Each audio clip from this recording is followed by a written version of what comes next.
Oak Ridge is a place that you need not say Oak Ridge, Tennessee. Its reputation worldwide. When you think Oak Ridge, you think of the Manhattan Project, you think of the atomic bomb. Before the Manhattan Project had started, the area that would later be known as Oak Ridge was home to residents who would soon be told to leave their land. One reason Oak Ridge was chosen as a site of the Manhattan Project was because of its geography. The plants that were doing the work on the atomic bomb were located in different valleys of this area. That's one of the reasons that the Army liked it when they picked it out, is because you could put the town in one valley, East Fork Valley, and you could put a Y-12 plant over there in the Bear Creek Valley. And then you could put the, what's now the Oak Ridge National Laboratory over in Bethel Valley.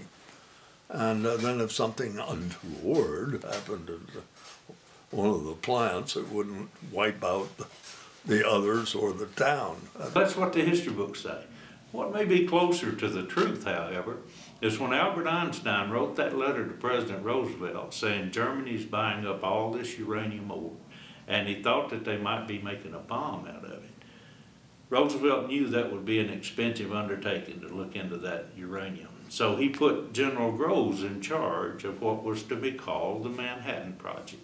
Groves had just finished building the Pentagon, so he knew how to put a large construction project together, and he knew how to involve private industry in that project. President Roosevelt also called in Senator McKellar, and he said, "Senator, I need to put a large amount of money against the war effort, and I can't let the press or anyone know how much it is or what it's being used for. Can you help me with that?" Senator McKellar said, "Yes, Mr. President, I can do that for you. Just where in Tennessee are you going to put that thing?" Now that may be closer to the truth of why this place was chosen for political reasons than any ridges and valleys and proximities to a dam. Life in Oak Ridge during the Manhattan Project had a unique culture. We worked hard all day long, almost always 9–10 hours a day. But at night we wanted to do things around town, meet the girls. And our bus system was fabulous. It was the 9th largest bus system in the United States of America, 9th largest. We had 850 buses.